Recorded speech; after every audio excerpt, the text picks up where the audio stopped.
Okay, back in the mechanical business booth here live at CMPX. I'm Adam. And I'm Matthew. Thank you so much for hanging out and watching this wonderful adventure that we got going on. We have, I don't know if we want to call it a special guest or a special guest. We've got Adam Gordon here, the Director of Plumbing with Orella Group, and welcome to the show. Thanks for coming out. Thanks for having me. I'm so excited to see you guys back together. I'm not gonna lie. We'll start that off.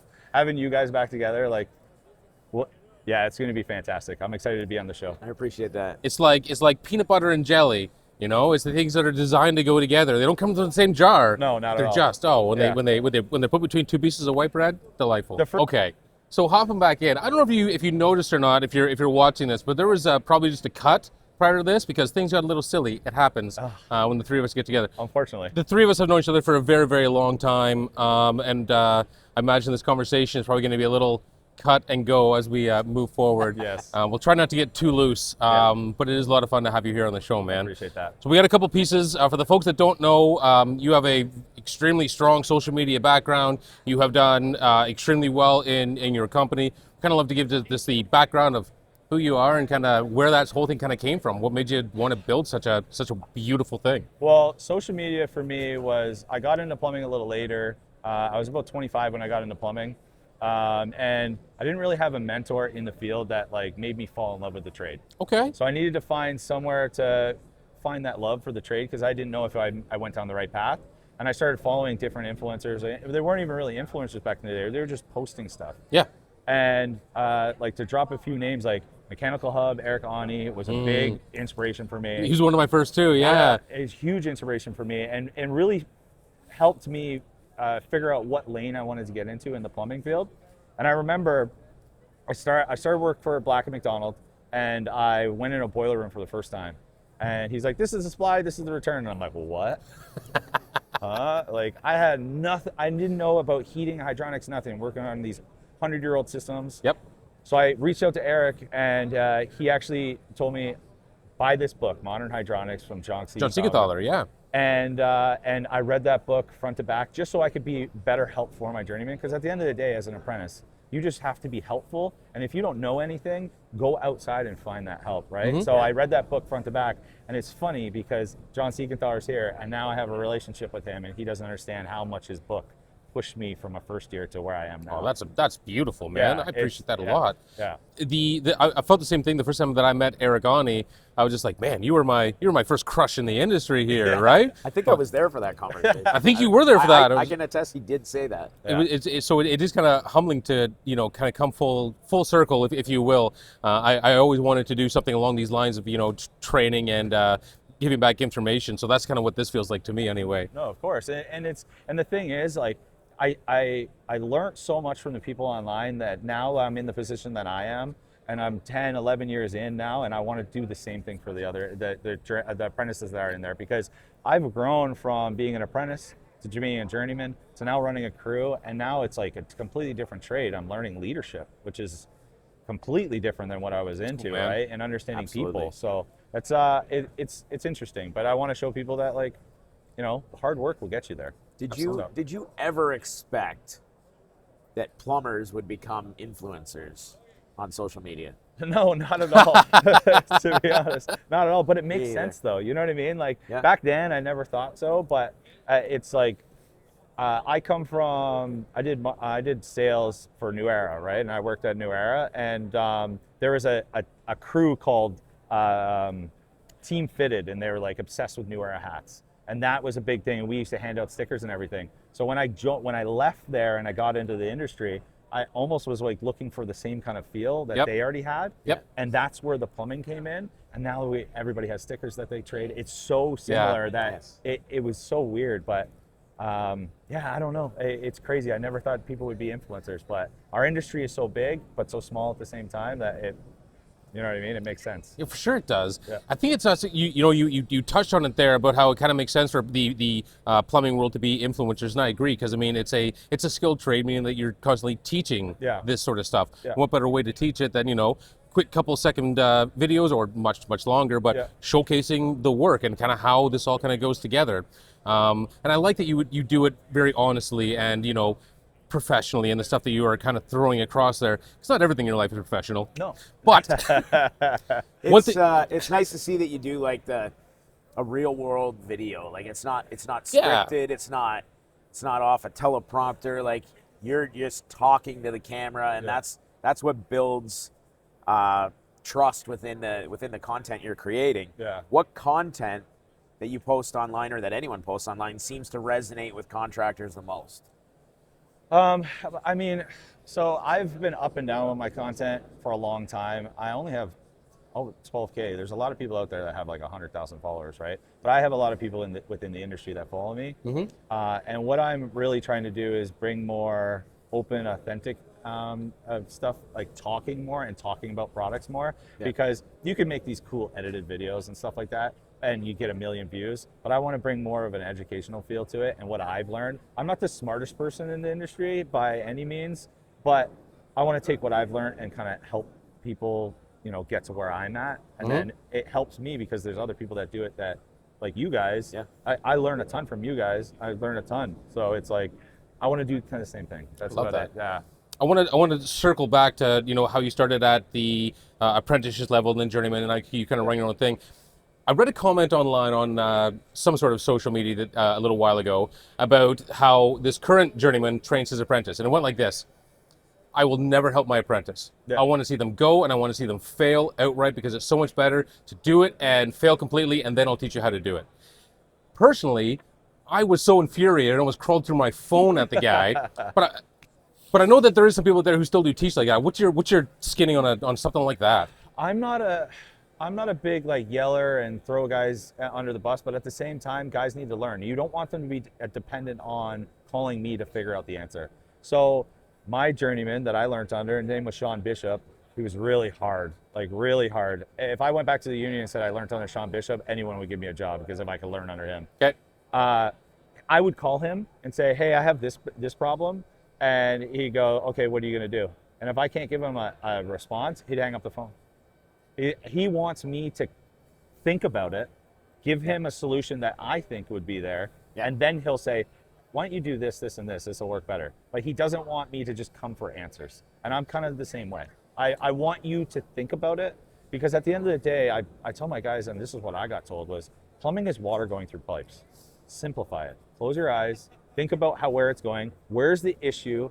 This is working. This is working. This is not working. This must be the issue. Just simplify it. Yep. And that's what I try and do. I hold the guy's hands for a little bit, but sometimes you just got to be like, all right, figure it out. And so if sometimes when you don't answer the phone, then you call them back. Oh, I figured it out. I didn't need you. Yeah.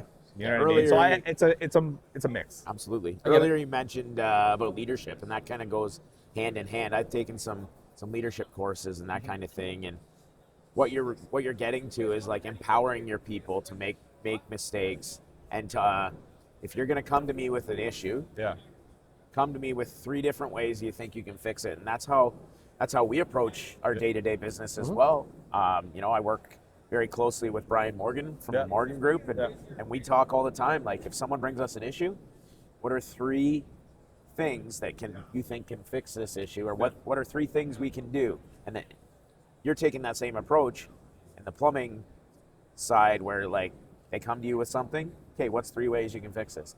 If their 3 ways are completely out in left field, I don't think that'll work. What else could we do? Yeah.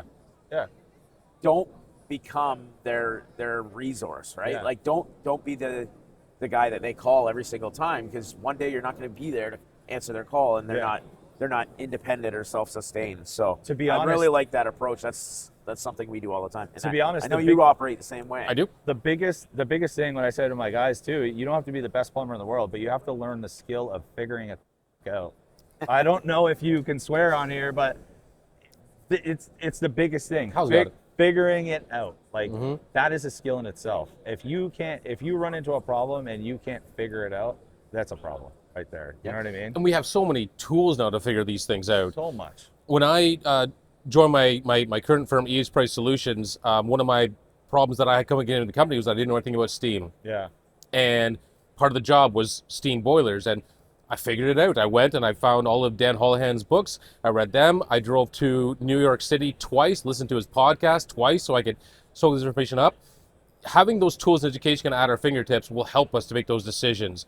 And to that point, our next kind of question on our list here, do you see what we're doing now in social media, all of us here kind of throwing stuff out there, as kind of that next gen tool for like your quick stuff to look into? 100%, man. Yeah. 100% it is. And I kind of already touched base on it because like I said, I didn't have a passion for the trade. I reached out. I found mentors outside of my circle of people. You know what I mean? Yep. And this is what these trade shows are great for. Like the relationships that I've built with people from Texas, California, Arizona, like all over the world. There's PB Plummer here from the UK that he was the number 2 that I followed. I finally got to meet him for the first time after 11 years of following him. And like, you know, I pulled him aside, the same thing like you did with Eric, and I'm like, I don't think you understand how much you affected me as an apprentice. And it's nice to have those conversations, because when I have apprentices message me and say like, yeah, you've really helped me, man, that's what fuels me. Yeah. Like, that gives me the fuel to want to do more. There's a lot of hate out there as well. But, Oh, sure. for sure. But the one positive Always be comment haters. knocks 30 negative comments away. 100% agree. And out there for people that want to do content, stop feeling cringy. Just do it. Just do it. Just do it. And trust me, it'll be good. Yeah, So, it resonates. It's coming across as authentic. yeah, like that. exactly. Yeah. Do you see social media becoming more of a training platform for education in the industry, and becoming like a major tool that's used often? I would like to. I would like to see it go that way. I see it that way, but how do we reach the masses? You know what I mean? Like, what do we need to do to do that? Who's going to be the first one to like really push that? Us, influencers, Yeah, right? Influencers, Hey, right? you guys as well. You guys are influencers as well. You guys have always been in the industry. You guys have a ton of knowledge, right? So you guys are just as important as we are. So what you guys are doing with this is important as well. So We think it's a two sides of the same coin. Yeah. You know, I think we can all do well together. yeah, With all the new pieces that we've seen here at the show in the last day or two, I'm not sure how long you've been here for. Yeah. What new trends are kind of running through the industry that you're seeing out there, Adam? What's new and exciting? What do you think is the upcoming new and exciting? I walked the show once so far, and it was today. So I haven't really went out there, but the heat pump technology is Heat pump technology. Yeah, that's the big thing right now. I think we all know that, right? So there's some crazy stuff going out there. I've been really sticking to the tool brands. I'm down. It's not that I dislike heat pumps. I want to be very clear. It's not that I don't like them. I do. They make a whole lot of sense. Yeah. I find that they're usually not utilized to their fullest capacity. Yeah. Or sometimes we just kind of don't do it right at all. And sometimes we just bugger the whole thing up with heat pumps. No, I get it. When it can be used, when it needs to be used, do it. Yeah. Here's my problem with heat pumps. I'll be very clear. Yeah. They are designed in the heating side of things to give you heat. Yeah. The colder we get, the more heat we need. Yeah. The colder we get, the less heat they give off. Yeah. But yet we never balance that off. We never talk about the supplemental side, where sometimes you need supplemental. Yeah. Just deal with it. Sometimes you need some supplemental heat, No, and for that's sure. okay.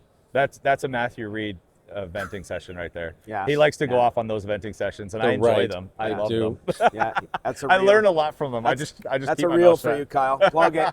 Plug it. I got two things I want to ask. One's a shorter response. One's going to be a bit longer. What's one mistake you see that contractors are making in the industry that you wish they'd stop doing? And you can be completely colorful with this response. Not utilizing social media. Not utilizing social media. I know there's a lot of people that think it's just like time wasting, and your guys are going out and setting up cameras and doing this and this and that.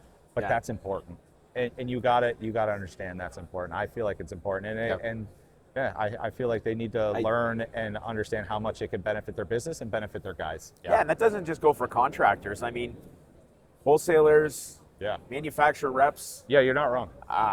We had a deep conversation even about that. engineers. Like, social media is such a powerful tool, and not to toot our own horn or anything about the podcast, but I would never toot that's my all, horn. That's all. That's all. I'll toot your horn. Never. I love you. That's something we've heard about a lot at the show, and it's Yeah. only been it's in its infancy, right? But that's the power of social media. It really is. It's been posted. Everybody's seen it. Yeah. Everybody's talking about it, and that can be the same with your business. Well, you can post your job site. You can post a promo ad. You can post something with your team, a team outing, grow your brand awareness. There's so much you can do with social media, and not enough people, I agree, are taking advantage of that. Yeah, for sure. You got to think though, like there's a guy like Kruger Construction. He's just a construction. He's not in plumbing or anything. He's a construction. He has 3 million followers, and it's because he's as authentic as it gets. Yeah. He talks about his mental health struggles. He talks about his family. He talks about growing, this and that. People connect with that, and then people listen and they connect, and then all of a sudden he's talking and you're listening like a ton. And that's where I'm talking about edited videos versus being authentic and talking and like educating people, educating on your losses, educating on your wins, educating on learning and growth, right? So it's important. Exactly. And I like when they do stuff like that because it helps to build their own personal brand as well. I mean, I'm in my social media channels, I do a lot of talking heads. That's my thing. That's what I like to do. Ranting. I like ranting. Second part to my questions there, where I heard through a little birdie told me about you and having an experience with a kitten in your career. God. Why don't you tell us about that and what happened? Oh God. What, with the cat? Yeah, you had a cat or something? Yeah, so when we first started the plumbing company, I got my first rigid camera, and a customer called in and they were panicking. They were asking if we had a camera because there's a pregnant cat stuck in a vent. And I was like, hey, this is a brand new camera. I spent $20,000 on like the camera, the locator, everything. And I'm like, yeah, sure, I'll figure it out, right? And it was just me doing the plumbing, right? So I went out there, I'm like, snaked the line, found the cat in the vent because the cat was pregnant and like had babies in her stomach. And so I snaked down, I located it in the wall, opened the drywall, opened the vent, pulled the cat out. It ended up being on the news. This is the most beautiful story I've ever heard. I ended up having. This is heartwarming. I ended up having an older lady call the office crying, saying like, he's such a wonderful man. I'm so thankful for him for saving those cats. The cat actually had babies like 24 hours after we got it out. And then they named the cat Plum after a plumber, and the one baby was named Adam. So yeah, but it was what a story. Yeah. Holy moly. Yeah. What a story. That's beautiful. But it was interesting. I was actually interviewed on the Dodo too, which is like a Cool. big I know the Dodo, which is absolutely. Cool. Yeah, so it was funny. It was a cool experience, and it definitely brought a lot of stuff. We had a lot of baskets of like sweets and stuff brought to the office. Like everybody was like loved it. So Awesome. Yeah, that's heartwarming. I'd love to sit here and chat, and we could. We will later, I'm sure. Yeah. But we should wrap things up. I know you have to get over to the All-Temp booth over there to Richard's Tavern because they're serving beer now. So Door's open. You look a little parched, but I really appreciate you coming on the show. Awesome. It's always a Thanks for pleasure. having me. Thanks, Adam. See you guys. Good to see you.